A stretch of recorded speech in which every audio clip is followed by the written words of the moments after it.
Hey, what's up YouTube? It's Sploosh here, and I have a video that I thought up yesterday.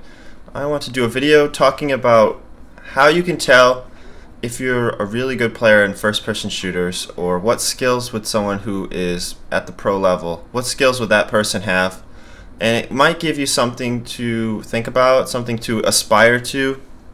It's quite a list, and I really want to make this one video, so if it sounds like I'm rushing, I really am rushing. So let's get started. The easy one is aim. Alright, obviously you need to be able to aim your gun. I come back, I'm from a PC background. I have games that I played in the past, and for anyone that thinks aiming in any of the current games that everyone's playing is hard, you have no idea. Okay, back in like TFC, to get a kill on somebody, let's say a soldier with rockets, you generally have to hit them with like 4 rockets with perfect accuracy and prediction. So that means for every kill you'd have to work for it 4 times as hard. Or if playing a medic, you might have to time a grenade and hit somebody with a shotgun while they're jumping around and moving. And so that means, let's say you have to hit them with the shotgun 6 times and a grenade, right? That's 6 hits that with a shotgun, you know, it's a hit, reload, kind of, or whatever, you know, pump. So basically that's 6 skillful hits. Meanwhile, the guy's jumping all over the place because there's no ADS that makes you move like a snail. Alright, so for every kill you have to earn it 6 times, right? And meanwhile dodging and making the other guy miss you. In this game, look, point and click. Okay, that's easy. Alright, that's why people say these games are easy mode and not difficult.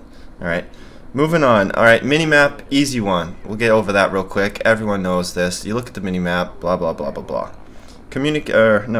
We got audio awareness, another easy one. Okay, you gotta listen to your audio. You see that death right there? That was a failure on my part for prediction, but only because the enemy was retarded.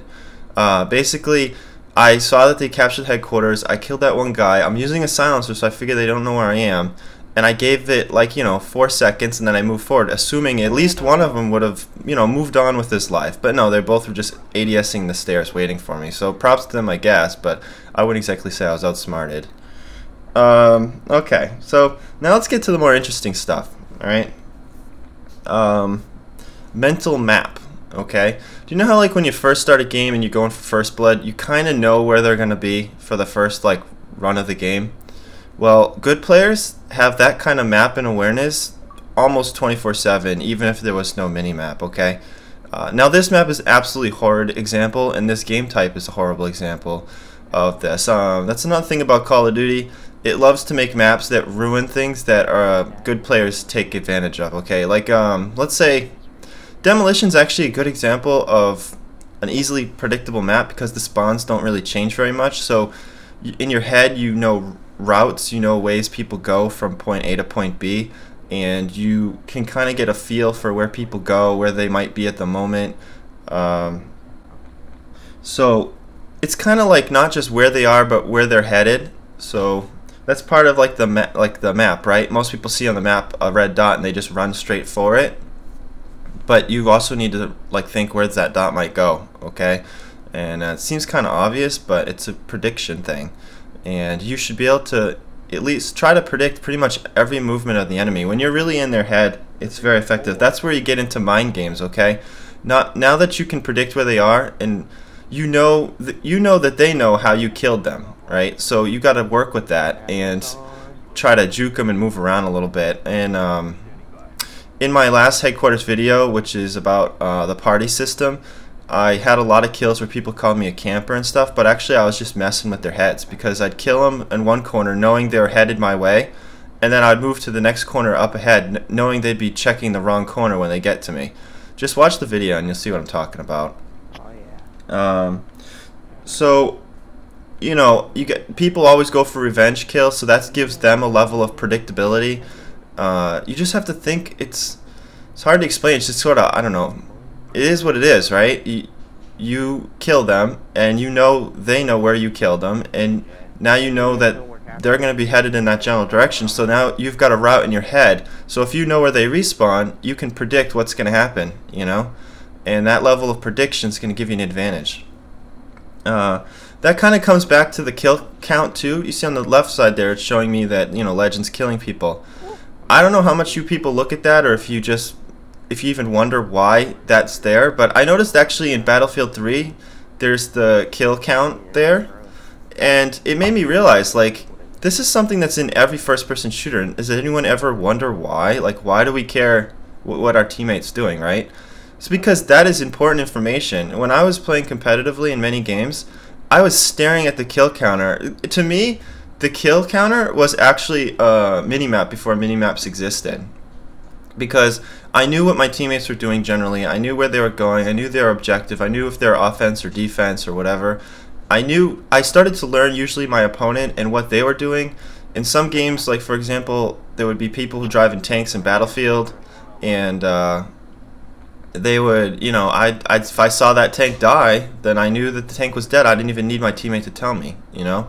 And I generally knew or started to learn where people go, so I could kind of tell what's going on. Also, it shows you what they were killed by and with. So if my opponent's using a sniper rifle and I see a lot of sniper kills on the screen, I know to look out for snipers. If I'm seeing shotgun kills, I need to be wary of shotguns. You know, this kind of stuff is all important information you need to assess at every time you're playing a video first-person shooter. You know, it kind of brings me back to a point I forgot on aim, so forgive me on this. But another thing in aim is back in Battlefield, in the old ones, all the guns had drop, and you had to aim ahead on your target. So when I drove a tank, I had to account for distance and the drop of a cannon shell. They weren't just like laser beams like they are in the games nowadays. And when you're shooting a gun at somebody, you had to actually aim ahead of them based on the distance they were. It wasn't just bullet drop, it was leading your bullets, which was quite significant, and it was based on your ping. So in one game with like 20 ping, you would lead so much, but another game with like 90 ping, you had to lead another amount. Communication's important during this game. Legend and I were talking about our kill streaks. He told me what he had, I told him what I had. I timed it better than I have in my last video with headquarters, where I knew when to use them at the right times. You know, using an SS71 at the right time. You know, he's going to use his chopper, I'll wait to use mine, something like that, you know. And that's pretty much it, I guess. Thanks for watching. Hope you took something from this. And this is Sploosh. See you later.